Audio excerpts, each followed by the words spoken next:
یا ماں کی جھولی میں آئے ہیں یا باپ کے کندھوں پہ آئے ہیں، میں ان کو مخاطب کرنا چاہتا ہوں۔ خدا کا دین کہتا ہے، رسول اللہ کا لایا ہوا نظام کہتا ہے، اور رب کا پسندیدہ دین کہتا ہے ماں جیسا بھی کوئی نہیں، باپ جیسا بھی کوئی نہیں۔ ماں جیسا بھی، باپ جیسا بھی۔ پھر تیری مرضی اور طبیعت کہتی ہے نا کہ اپنی مجلس سے ماں کو کہے اماں جی تمہوں نہیں پتا، تسی چپ رہے ہو۔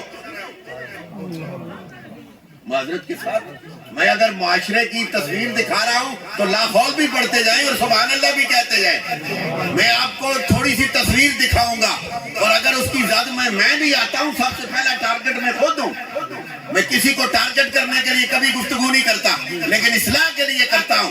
اگر میری تیری طبیعت کہتی ہے کہ میری مجلس سے ماں اٹھ جائے، لیکن رسول اللہ کا دین کہتا ہے اگر تو اپنی چارپائی پر بیٹھ کر سارے دن کا تھکا ماندہ پلٹ کر ماں اور باپ کے چہرے پر صرف محبت سے نظر کرنا، تو وہ علیحدہ روایت آپ نے سنی ہے، لیکن ترمذی کی روایت ہے اگر کہیں سے تھکا ماندہ آیا ہے، مزدوری کے لیے بیٹھ کے آیا ہے، کچھ نہیں ملا، کچھ نہیں ملا، تو باپ کو پیش کر سکے، ماں کو پیش کر سکے۔ رسول اللہ کا دین کہتا ہے سامنے بیٹھ جا، ماں اور باپ کی تسلی کی باتیں کر۔ کیوں نہیں بولتے ہو؟ بولے یہی موقع ہوتا ہے بولنے کا۔ ماں اور باپ کی تسلی کی باتیں کرنا تیرا کام ہے، اور سرحدوں پہ جاگ کر پہرا دینے والے مجاہد کے برابر سرحدوں پر ساری رات جگرتا کاٹ کر حفاظت کرنے والا مجاہد جتنا بڑا ثواب پائے گا، اتنا بڑا ثواب رب تجھے عطا فرمائے گا۔ دین تو یہ کہتا ہے، لیکن آج میرے پرائیویٹ معاملات کہتے ہیں کہ گھر میں ماں اور باپ ہو تو سگریس ہی نہیں رہتی۔ صاحب معاشرے کی تصویر پیش کر رہا ہوں، آپ کے گھروں کو، میرے گھروں کو اللہ نظر بد سے بچائے، کیونکہ جس بندے کو اس طرح کا ماحول نہ ملا ہو نا، جس کو آپ جیسی ماں ملی ہو، اس کو شاید یہ باتیں عجیب لگتی ہیں، لیکن اگر دائیں بائیں کے ماحول اور زمانے میں اگر ہم نے 4 دن گزارے ہو تو ہماری پرائیویسی ڈسٹرب ہوتی ہے۔ ماں اور باپ ہمارے لیے بوجھ ہوتے ہیں، لیکن ایک بات یاد رکھ، یہ آسمانی تحفے کیا کہتے ہو؟ کما رب یعنی صغیرہ، رب تو اللہ ہے، رب تو اللہ ہے، لیکن ربوبیت صغرا رب نے باپ اور ماں کو عطا فرما رکھی ہے۔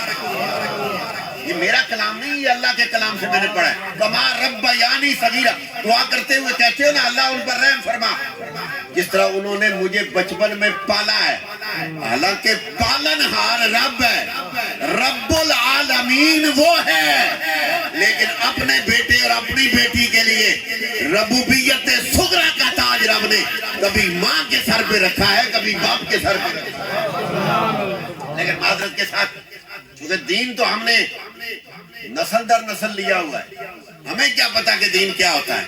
دین تو بلال سے پوچھو، دین تو سہیب سے پوچھو، دین تو سلمان فارس سے پوچھو، دین تو 1.25 لاکھ صحابہ سے پوچھو، جنہوں نے اپنی جانوں کے نذرانے پیش کیے پر دین پر آنچ نہیں آنے دی۔ اور مجھے کوئی پوچھے کہ آپ کیسے مسلمان ہیں، وہ کہتے ہیں میرے باپ بھی مسلمان تھے جی، میرے دادا بھی مسلمان تھے، میری ساری نسلیں مسلمان تھی۔ میں نے کہا رولا ہی یہی ہے، کاش کہ تیرے اوپر ڈائریکٹ آتی نا، اور تیرے سامنے چہرہ مصطفیٰ ہوتا، تیرے سامنے زلف عنبری ہوتی، اور تو زلفوں میں اٹک اٹک کر اپنی جانوں کے نذرانے پیش کرتا۔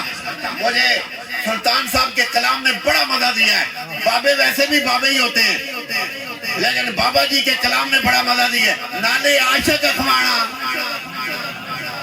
نالے راتی سہ رہنا، یہ سودے نہیں ہوتے۔ وہ دیندار بھی کہلوانا اور باپ کو جھڑکنا، دیندار بھی کہلوانا اور ماں کو اگنور کرنا، حاشا وکلا، میرا رب نہ باپ کو جدا کر کے نہ ماں کو جدا کر کے بلکہ دونوں کو ایک ہی قطار میں کھڑا کر کے کہتا ہے اے اس جہا بھی کوئی نہیں ہے تو اس جہا بھی کوئی نہیں ہے.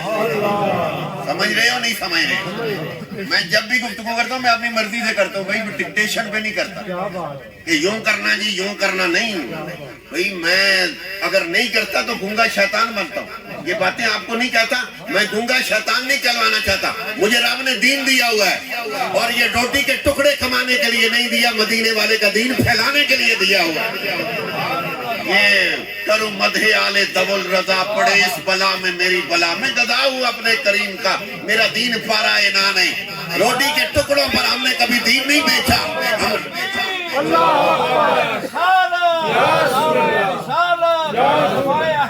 حاضرین محترم توجہ کا ایک جملہ لے لینا. رسول اللہ نے نہ ماں کو اجازہ کیا نہ باپ کو اجازہ.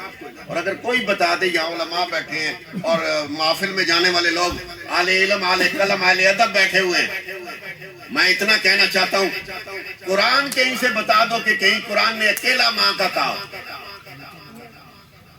حدیث بتا دو کہ کہیں اس نے اکیلے باپ کا کہا. جہاں بھی بات آئی ہے ماں اور باپ دونوں کی ہے. اگر ماں کی طرف زیادہ توجہ دینے کا کہا گیا ہے نا تو وہ صنف نازک ہے نا یار، وہ صنف نازک ہے. اللہ پیو نے امپاواں چاپنا زور رکھیا انہیں. ماں تیرے اور میرے سہارے پہ چل رہی ہوتی ہے. کملی والے نے 3 دفعہ اگر ماں کے حق کا کہا نا تو 4تھی دفعہ باپ کا بھی کہا ہے. لیکن کملی والے آکھیا اس تر 3 باری توجہ کریا کر، باپ تر 1 باری کریا کر، کیونکہ وہ 3 باری توجہ اتنی پوری نہیں ہونی جتنی پیو تر 1 باری پوری ہو جائے. اس کا یہ مطلب تو نہیں ہے کہ 3 دفعہ کہنے کا مطلب یہ ہے کہ اس ماں کا حق کوئی بہت زیادہ ہے اور باپ کا حق کوئی بہت کم ہے کہ 4تھے نمبر پہ کہا ہے. رب نے کہا کہ مرنے تک بھی سایہ نہ رہنا ہے. کملی والے کا یہ دین ہے کہ اس کو اللہ نے اپنی طاقت اور اپنی قوت دی ہوئی ہے. اور بیمار باپ، چارپائی پہ لیٹا ہوا باپ اگر گھر میں موجود ہے نا تو قسم اللہ دی بندہ باہر بھی شیر ہے. اس کو پتہ ہوتا باپ ہے نا یار، ماں ہے نا یار. اور یاد رکھنا، میں آخری پیغام کے طور پر یہ جملہ کہنا چاہتا ہوں، تمہاری اولادوں کا تمہارے اوپر یہ حق ہے کہ ان کے لیے اچھی ماؤں کا انتخاب کرو. کاروبار نہ کرو، دکانداری نہ کرو معذرت کے ساتھ. آج کل کیا ہوتا ہے، سب سے بڑا مسئلہ تو ہمارے لیے رشتے سے شروع ہو جاتا ہے. آج بعد میں ہم کہتے ہیں ہمارے بچے یہ کر رہے ہیں، ہماری بچیاں یہ کر رہی ہیں. میں نے کہا ماں کیسی لائے تھی؟ جب رشتہ لینے کے لیے جاتے ہیں تو ہمارا پہلا سوال یہ ہوتا ہے جہیز میں آپ کیا دیں گے، اور بچی والے کہتے ہیں تحفے میں کیا دو گے. میں نے کہا یہ دھوکے ووکے چھوڑو، جہیز چھوڑو، دنیا دیکھ کر رشتے نہ کیا کرو، مدینے والے کا دین دیکھ کے رشتے کیا کرو. سارے والدین بیٹھے ہوئے، دین دیکھ کے رشتے دیا کرو. اگر ماں اچھی لائے ہو نا، معذرت کے ساتھ میرا ایک جملہ ہے، آج ایک ماں کی تربیت یافتہ بچے یہ پروگرام کیوں کر رہے ہیں؟ ورنہ تو گلیاں تو بہت ساری ہیں، بازار تو بہت سارے ہیں، چوک چوراہے تو بہت سارے ہیں، محلے تو بہت سارے ہیں، لیکن بہت کم محلوں میں آپ کو اور بہت کم جگہوں پہ آپ کو محفلیں سجتی ہوئی نظر آئیں گی. وجہ کیا ہے؟ پیچھے ماں کا ویژن موجود نہیں ہوتی، باپ کی تربیت موجود نہیں ہوتی. اور جڑی ماں لوریاں ہی لا الادیاں دے نہیں بول رہے ہو، نہیں بول رہے ہو. معذرت کے ساتھ میں نے تو ابھی نکل جانا ہے، لیکن دکھ رہے گا کہ بھئی اتنی میں نے، اور یہ مضمون ادھر آ کے نہیں آتے، کسی استاد کے پیر دابے جاتے ہیں تب آتے ہیں. میرے پیچھے حضور مفکر ملت قبلہ پیر عبدالقادر صاحب رحمۃ اللہ علیہ کا دستے ظاہری کل تھا اور دستے روحانی آج بھی ہے، اور میں اسی کے بل پہ بولتا ہوں اللہ کے فضل سے. اور مجھے آج دن تک کسی کی جھجک نہیں ہوئی، کسی کی پریشانی بھی نہیں ہوئی. اور جتنے آل علم ہون میں اتنی زیادہ چہا نال بولنا، مجھے اس چیز کی کبھی پرواہ نہیں ہوئی. گتھی دانے ہون نا، اے ملک پوری بیٹھے ہیں پوچھو تونی دانے ہون تو جانا ڈٹ کے گل کرنا ہے. زمیندار جنے تاں میں گل کی تھی ملک نور عبداللہ میں نے اس لیے یہ بات کی ہے، قاری صاحب تشریف فرمائے میرے سینئر جامعہ کے نمک خواروں میں شامل ہیں الحمدللہ، اور نمک خوار بھی بہت اچھے ہوتے ہیں اور نمک حلال بہت ہی اچھے ہوتے ہیں۔ یہ قاری امین صاحب کا نام لیا گیا، یہ بھی میرے جامعہ کے نمک خوار ہیں۔ تو الحمدللہ ڈائریکٹ یا انڈائریکٹ جڑے ہیں لوڑوں او مننے نہ مننے، کوئی بندہ ہو یا کوئی جماعت ہو یا کوئی تنظیم ہو، اس کی جڑ تلاش کرو واہ اور ٹیکسلا اور حسن ابدال میں، اس کے پیچھے جامعہ رضویہ کی قربانیاں بھی ملیں گی اور حضور مفکر ملت کی محنت شاقہ بھی ملیں گی۔ دو بڑی تنظیموں کا نام لے لیتا ہوں، ایک دعوت اسلامی اور ایک منہاج القرآن، سلام ہے دونوں کو۔ لیکن واہ کی سرزمین پر سب سے پہلی آمد شیخ الاسلام ڈاکٹر محمد طاہر القادری مدد اللہ علیہ کی، سب سے پہلی آمد 1987 میں ہم طالب علم تھے، میں دوسرے سال کا طالب علم تھا، جامعہ کے سٹیج پر آپ کی ہوئی ہے۔ اور اس کے بعد امیر اہل سنت، آنکھو نا تسی نہیں مننے ہونا امیر اہل سنت، سبحان اللہ آنکھو نا، پھر کیا تکلیف ہے؟ امیر اہل سنت مولانا محمد الیاس قادری مدد اللہ علیہ دو واری وائے کہ دوویں واری جامعہ رضویہ وچ آئے، واہ کہتے ہوئے تو مجھے تکلیف نہ ہو، لیکن جامعہ رضویہ ان کی آمد کا کہتے ہوئے مجھے تکلیف ہو۔ یہ تکلیف اس کو تو میں نہیں دور کر سکتا، کیونکہ کریڈٹ میں نے نہیں دینا، میرے رب نے مقدر کیا ہوا۔ اور 1985-86 میں پہلی آمد ہے ان کی، اور 1995-94 میں دوسری ہے۔ مجھے یاد ہے ملک فیض صاحب کی وہ بات آج رحمت اللہ علیہ، اور طاہر بھائی موجود تھے، نیاز بھائی موجود تھے، یہ تین لوگ جامعہ میں آئے تھے۔ حضرت صاحب سے کہنے لگے ہم نے 22 ایریے کا گراؤنڈ مانگا ہے گورنمنٹ سے، نہیں دیا، انہوں نے منع کر دیا۔ ہم نے ویلفیئر کلب مانگا ہے، انکار کر گئے۔ حضرت صاحب آخر درخواست کے کئی صاحب یہ ریکارڈ پہ جملہ کہہ رہا ہوں، میں موجود تھا اس میں۔ حضرت صاحب نے کہا ہے اس تو بعد درخواست کدھر نہیں دینی تو جامعہ جان کے جلسہ کرو۔ بولو بولو بولو، کیونکہ اچھا کہلوانے کے لیے مرنے کا انتظار کرنا پڑتا ہے مسلموں میں۔